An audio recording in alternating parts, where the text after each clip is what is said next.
ጤና ይስጥልኝ ተመልካቾቻችን፣ ዜና በምልክት ቋንቋ ያቀርባሉ። ፕሬዝዳንት ታዬ አጽቀሥላሴ ከእስራኤል ፕሬዝዳንት አይዛክ ሄርዞግን ጋር በሁለቱ አገራት ታሪካዊና ባህላዊ ትስስር ዙሪያ ሰፊ ውይይት አካሂደዋል። በተለይም የእስራኤል ተወላጅ የሆኑ የቤተ እስራኤል ማህበረሰብ አባላት በሁለቱ ሀገራት መካከል እንደ አንድ ህያው ድልድይ በመሆን ያላቸውን ሚና ይበልጥ ማጠናከር በሚቻልበት ሁኔታ ላይ በትኩረት መወያየታቸውን ፕሬዝዳንት ታዬ በማህበራዊ ትስስር ገጻቸው ባስተላለፉት መልእክት ገልጸዋል። የፕሬዝዳንቱ ጉብኝት ለዘመናት የዘለቀው የሁለቱ አገራት ዲፕሎማሲያዊ ግንኙነት ወደ አዲስ ምዕራፍ እንደሚያሸጋግረው ይጠበቃል።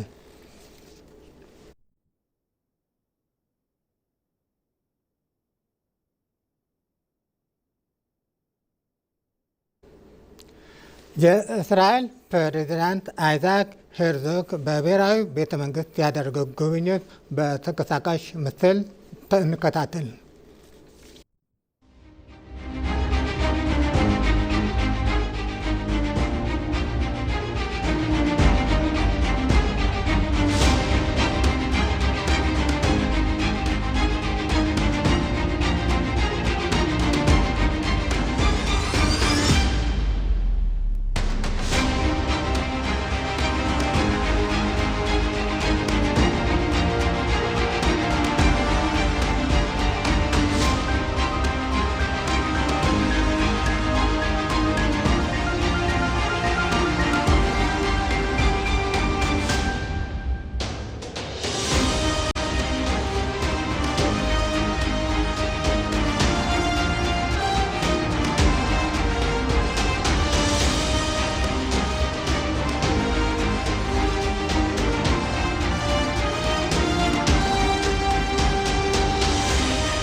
ጠቅላይ ሚኒስትር አብይ አህመድ በኢትዮጵያ ይፋዊ የስራ ጉብኝት ያደረጉት የእስራኤል ፕሬዝዳንት አይዛክ ሄርዞግን ጋር መወያየታቸውን ገለጹ።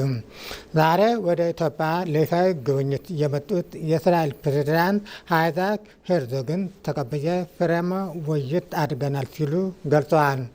የኢትዮጵያና የእስራኤል ግንኙነት በማጤን በወል ፍላጎታችን ላይ ተመስርተን ትብብራችንን የምናሳድግባቸው መንገዶች ተመልክተናል ብለዋል ጠቅላይ ሚኒስትር አብይ አህመድ በማህበራዊ ትስስር ገጻቸው።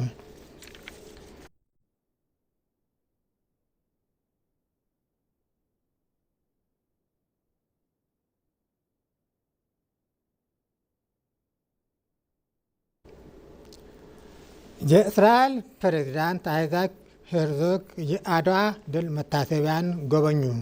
በጉብኝታቸው ወቅት ለሀገር ሉዓላዊነትና ለነጻነት ዋጋ የከፈሉ ጀግኖች ታሪክ ለፕሬዝዳንቱ ተብራርቶላቸዋል።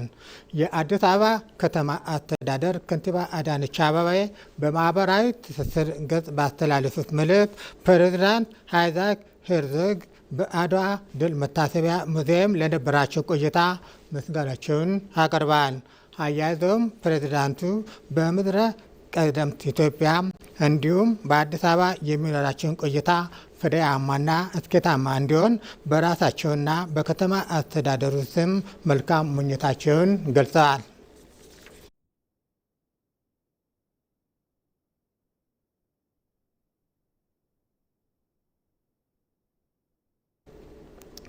በመጨረሻም ዓለም የጥቁር ታሪክ በባርነትና በጭቆና መዝገብ ውስጥ አስገብቶ በነበረበት ዘመን አድዋ የታሪክን መስመር የቀረየ ክስተት ነው። የአድዋ ድል ለኢትዮጵያውያን የሞራል ስንቅ ብቻ ሳይሆን ለትላንት የጥቁር ነጻነት ፋና ወጊ ለዛሬው ትውልድ የስነ-ልቦና ልዕልናም ጭምር ነው።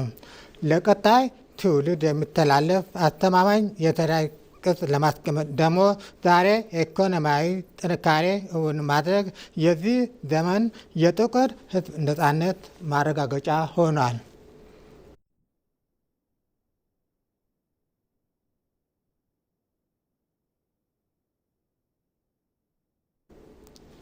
ዜናው አበቃ። ከቀሪ ፕሮግራሞቻችን ጋር መልካም ቆይታ